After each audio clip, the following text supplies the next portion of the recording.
નમસ્કાર મિત્રો, સ્વાગત છે ફરીથી આપણે એક નવા વિડીયોમાં.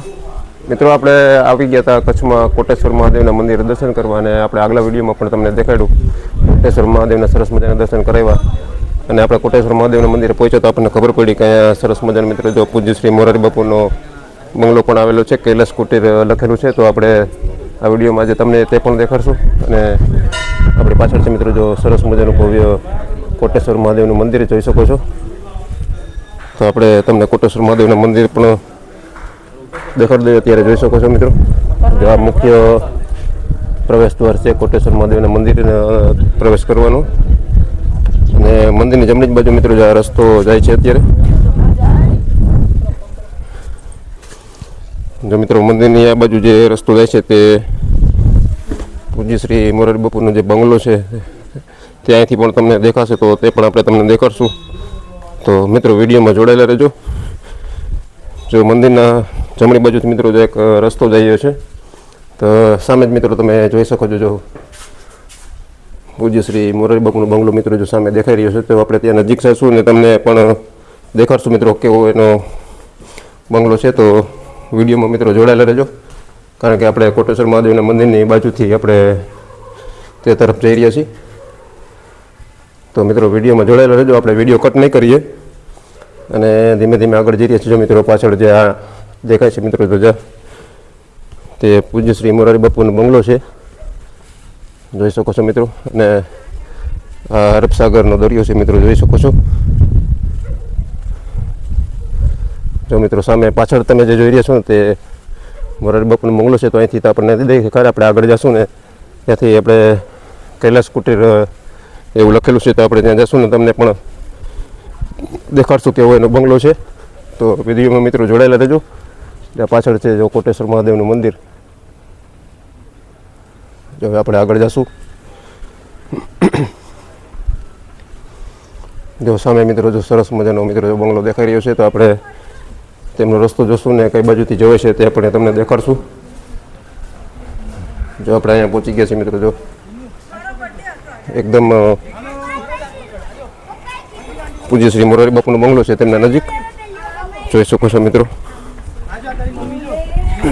જો મિત્રો,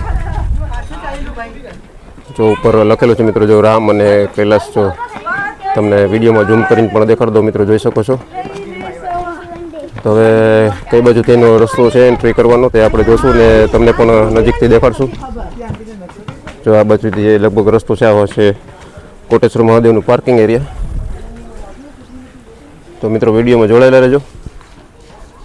તો મિત્રો, આપણે જઈ રહ્યા છીએ મિત્રો જો મોરારી બાપુના બંગલા તરફ ધીમે ધીમે આગળ વધી રહ્યા છીએ, અને તમને પણ ત્યાં જઈને દેખાડશું મિત્રો સરસ મજાનો મિત્રો જો પૂજ્ય શ્રી મોરારી બાપુનો બંગલો છે. તો તમે પણ વિડીયોમાં જોડાયેલા રહેજો. જો આપણે ધીમે ધીમે જઈ રહ્યા છીએ મિત્રો જો મોરારી બાપુના બંગલા તરફ. જો સામે તમે જે જોઈ રહ્યા છો તે મોરારી બાપુનો બંગલો છે. જો મિત્રો, સરસ મજાનો મિત્રો જો નામ પણ લખેલું છે, કૈલાસ દેખાઈ રહ્યું છે, ઉપર રામ લખેલું છે, તમે જોઈ શકો છો.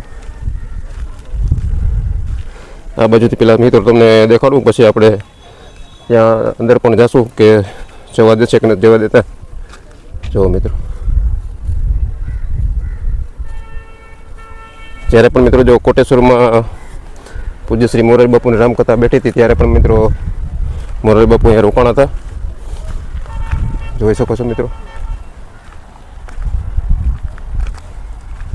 જો મિત્રો, તો વિડીયોમાં મિત્રો જોડાયેલા રહેજો. આપણે અહીંયા થોડી પૂછપરછ કરીને પછી જોઈએ કે આપણે અંદર પ્રવેશ મળે છે કે નથી મળતો. જો આ છે કોટેશ્વર મહાદેવનું મંદિર, અને તેની બાજુમાં જ પૂજ્ય શ્રી મોરારી બાપુનો કૈલાસ કુટીર આવેલી છે. જો મિત્રો, આપણે નજીક પહોંચી ગયા છીએ અને આપણા દેશે જેવું કૈલાસ કુટીર કોટેશ્વર એવું લખેલું છે. આપણે અહીંયા તપાસ કરી તો ત્યારે કોઈ છે નહીં, તાળું મારેલું છે, લોક મારેલું છે. અને આ છે જો પૂજ્ય શ્રી મોરારી બાપુનો કૈલાસ કુટિયા એવું લખેલું છે મિત્રો, જોઈ શકો છો. આપણે અહીંયા ખુલ્લું હોત તો મિત્રો આપણે તમને અંદરથી પણ દેખાડત, અને કેવો પૂજ્ય શ્રી મોરારી બાપુનો મહેલ છે તે પણ તમને અંદરથી દેખાડત. પણ અત્યારે આપણે અહીંયા નજીક પહોંચ્યા તો આપણને ખબર પડી કે તાળું માર્યું છે અને સિક્યુરિટી કોઈ છે નહીં, એટલે આપણે તમને અંદરથી નહીં દેખાડી શકીએ. આપણને અહીંયા પહોંચ્યા તો જાણવા મળ્યું કે આ પૂજ્ય શ્રી મોરારી બાપુનો બંગલો છે. મિત્રો જો આ છે કોટેશ્વર મહાદેવનું મંદિર અને કોટેશ્વર મહાદેવની મંદિરની બરોબર ડાબી બાજુ મિત્રો જો આપણે આ નાનકડી બજાર છે અને આ બજારની બરોબર પાછળના જ ભાગમાં મિત્રો જો અહીંથી પણ થોડું થોડું તમને દેખાતું હશે. જો મિત્રો મોરારી બાપુનું જે પાછળ જે બંગલો છે તે તમને દેખાતો હશે. અને આપણે જો હવે આવી ગયા છીએ આ બાજુ કોટેશ્વર મહાદેવની મંદિરની જે નાની બજાર છે તે તમને જો અત્યારે દેખાડી રહ્યો છું. અને આપણે જાશું હવે અરબસાગરના દરિયા કિનારે. જો આવી રીતે ખાણીપીણીના સ્ટોલ હોય છે અને મેગીના સ્ટોલ હોય છે, ઠંડા પીણા હોય છે, જોઈ શકો છો. તો મિત્રો હવે આપણે જઈ રહ્યા છીએ અરબસાગરના દરિયા કિનારે. ત્યાં પણ એક સરસ મજાનું મિત્રો નાનું એવું મંદિર છે, તો ત્યાં પણ આપણે જઈશું ને તમને પણ મિત્રો સરસ મજાના દર્શન કરાવશું. અત્યારે જો એટલું બધું પબ્લિક અત્યારે દર્શન કરવામાં છે નહીં, પણ તમને અહીં ખાણીપીણીના સ્ટોલ ઘણા બધા મળી જશે. જોઈ શકો છો મિત્રો, જો અહીંયા નારિયેલ પાણી છે, શેરડીનો રસ છે, અને આવી રીતે મિત્રો જો આપણે આગળ જઈશું અને અરબસાગરના દરિયા કિનારે જઈશું ને તમને ત્યાં પણ દેખાડશું.